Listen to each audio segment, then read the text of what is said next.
Who here has ever tried to make plans in a large group chat? It's infuriating, right? Only a few people make suggestions, no one else responds, thus you and your friends are left going to Panera Bread. And those friends who didn't respond complained the entire time. You're left wondering, if you had an opinion, why didn't you just say something? So why am I talking about group chats and Panera Bread?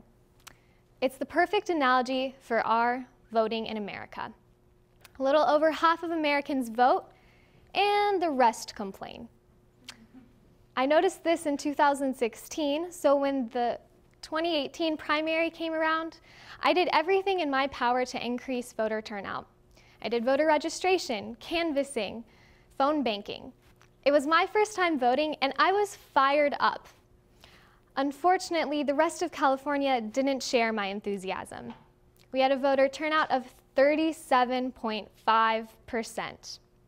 This isn't one bad election or just a problem in California. This is a widespread threat to American democracy. I got to thinking, how could we make our country more democratically involved, more representative? I've concluded that this requires a two-pronged approach. We have to reform voting in America, and we have to reform attitudes towards voting itself. So let's take a look at some numbers. In the 2016 heated election, only 56% of Americans voted.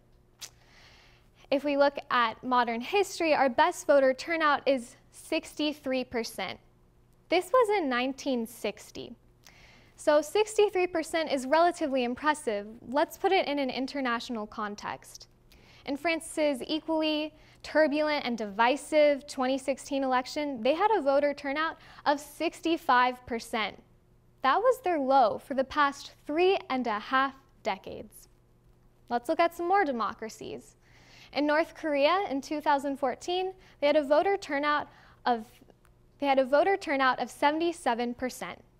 Sweden has always boasted an incredible turnout, and in 2014, they had a voter turnout of 87%. Hungary, Norway, Denmark all have impressive turnouts above 70%. The reason why this is because they have comprehensive policies targeting voter turnout, such as compulsory voting, automatic voter registration, and youth outreach. One commonality amongst all of these nations with the top voting turnout is when they vote. They all dedicate a day to voting, whether it's a Sunday or a national holiday. America could certainly stand to use from these nations. Could certainly stand to learn from these nations. In South Korea, voting takes place on a national holiday. Oftentimes, polling places are schools, so families will go vote together, which might explain their impressive turnout from ages 18 through 29. It's 70%. In France, they vote on Sundays. Vincent Pons, a French professor from Harvard, notes that it's always a popular day. You can feel it when you walk through the streets. There's this kind of Republican ceremony that takes place. You see families go vote together. I suggest that we draw from these countries with the best voting turnout.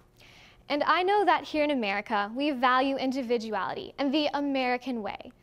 So I suggest we target our failing democracy in a uniquely American way. I propose we make Election Day a holiday. But here's the twist. We celebrate it like the 4th of July. Picture this. On a Tuesday, hardworking Americans sleep in. They sport patriotic clothing, they take their children to the polls, and they vote. Once they've voted, they go to a barbecue with their neighbors and watch the election results come through. Businesses could even cash in on democracy too with Election Day deals. Now, you might think this is overkill or simply unnecessary. However, I would challenge that notion. Our dismal voter turnout is not just a systematic result, but also a reflection of American attitudes towards voting. As Americans, we love claiming to be the first successful democracy. A democracy with only 55% participating is faltering at best. Democracy is a Greek word, and when translated, it means rule by people, not rule by some or rule by half the people. Our sad voter turnout is not just an issue of national pride, but also an issue of representation. The average American senator is a 62-year-old white man. The average American citizen is a 38-year-old minority woman. How can we possibly expect Congress to represent us if they don't represent us demographically?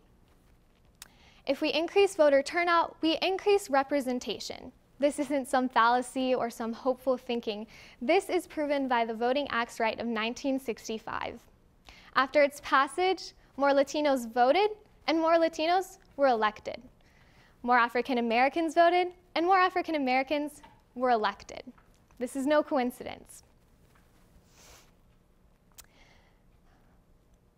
As Americans, we have a duty to vote.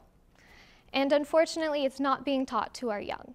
We teach our young the national anthem and the Pledge of Allegiance. However, we never teach them the vital importance of voting. So I suggest that we have to start young. If we teach our children to vote, then we can change America. If we give kids the day off for elections, they will look forward to voting. If we take kids to the polls, voting will become a rite of passage, like driving a car. If we imbue holidays with a sense of, if we imbue a national holiday with elections, with pageantry and a sense of patriotism, we instill in our children a sense of political efficacy, a sense that their voice is valued and valid. Now, you might be wondering why any 18-year-old would care so much about voter turnout. I think it's safe to say that regardless of how you voted in 2016, or didn't vote, we all believe our country could be better. Lately, I haven't been proud of the American government, and for that reason, I will continue to canvass, phone bank, register voters. But most importantly, I will vote. I will vote in every single election because I know it is the most important weapon I have in our democracy. Democracy is an ongoing battle. And it's not a fair battle unless we are all fighting, unless we are all voting. So I leave you with this parting image, a Congress that represents America, an American public that believes in its government, and one extra day off work. I hope to wish you all a happy election day eventually, but until then, let's make 2018 and every other election count. Vote for what you believe in. Vote for what's right. Vote for your family. Vote for the future. Vote for an America to be proud of.